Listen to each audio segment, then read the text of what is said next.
Layanan publik di daerah kita sekarang ini kan serba digital ya, tapi justru karena itu jadi sasaran empuk.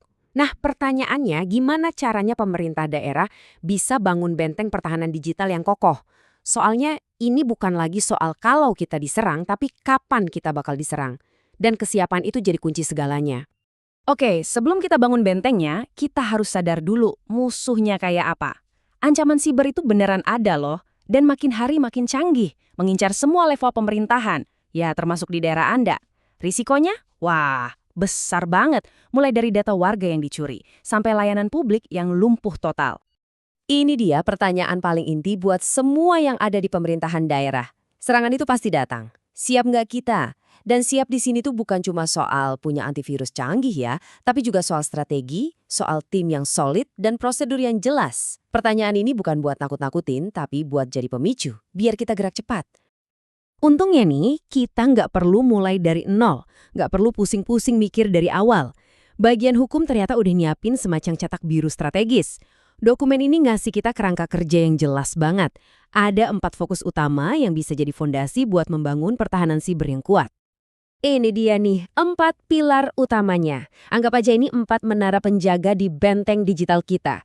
Pertama, kita harus tahu dulu di mana titik lemah kita. Kedua, kita harus punya rencana darurat yang gercep. Ketiga, timnya harus kuat. Dan keempat, semua strategi ini harus diresmikan, jangan cuma jadi omongan. Ini peta jalan kita. Nah, sekarang waktunya kita ubah cetak biru tadi jadi benteng yang beneran. Kita mulai bedah satu-satu, dari soal panduan, tim, sampai aturan mainnya. Jadi, pilar pertama itu soal kerentanan. Intinya gini deh, kita nggak bisa melindungi sesuatu kalau kita nggak tahu celahnya di mana. Langkah paling awal dan paling krusial itu ya audit keamanan. Cek semua sistem mana yang paling sering diincar, pintu digital mana aja yang belum kekunci rapat. Kalau kita udah tahu titik lemahnya, kita bisa fokusin pertahanan kita ke sana. Jadi lebih efisien kan? Coba bayangin deh, pas serangan terjadi, semua panik. Nah, di saat genting kayak gitu, cuma ada satu pertanyaan penting yang harus bisa langsung dijawab. Siapa ngerjain apa? Langkah-langkahnya gimana? Jawaban untuk pertanyaan ini harus udah ada di sebuah panduan teknis. Inilah inti dari pilar kedua. Punya rencana aksi yang jelas, jadi nggak ada lagi tuh yang namanya bingung dan saling tunggu. Panduan teknis ini tuh bukan dokumen tebal yang bikin pusing dan disimpan di lemari berdebu ya. Bukan. Panduan ini harus kayak prosedur darurat kebakaran. Ringkas, gampang dimengerti, dan harus bisa diakses dalam hitungan detik sama semua orang yang terlibat. Ingat, pas sistem lagi diserang, kecepatan dan kejelasan itu segalanya. Di pilar ketiga ini, kita ngomongin soal orangnya, SDM-nya. Dan di sini ada satu pengakuan yang jujur dan penting banget. Kenyataannya, penanggulangan teknis itu bukan bidangnya bagian hukum.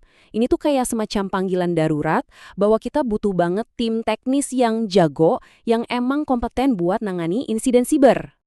Dan pilar terakhir, ini yang bikin semua rencana tadi jadi nyata. Karena rencana sebagus apapun kalau cuma jadi wacana ya percuma. Jadi, prioritas utamanya adalah melegalkan panduan teknis tadi. Gimana caranya? Lewat surat keputusan atau SK. Ini penting banget biar panduannya punya kekuatan hukum dan semua orang wajib ngikutin prosedur yang sama. Oke, jadi dari keempat pilar tadi, apa sih intinya? Sebenarnya semua itu mengerucut ke dua hal aja yang jadi mandat utama, fokus dan aksi. Dan ini semua bukan sekedar teori loh ya, ini arahan serius. Datangnya langsung dari kepala bagian hukum. Ini menunjukkan kalau mandat strategis yang kita bahas dari tadi itu beneran nyata dan mendesak untuk dijalankan.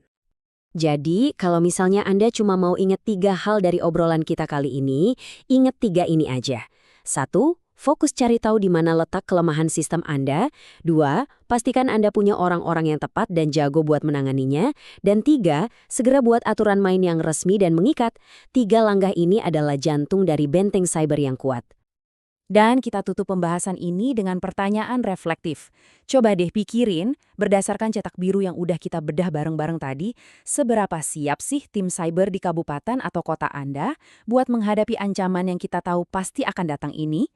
Kesiapan itu dimulai dari pertanyaan ini. Semoga obrolan kita bisa jadi langkah awal untuk membangun pertahanan yang jauh lebih baik.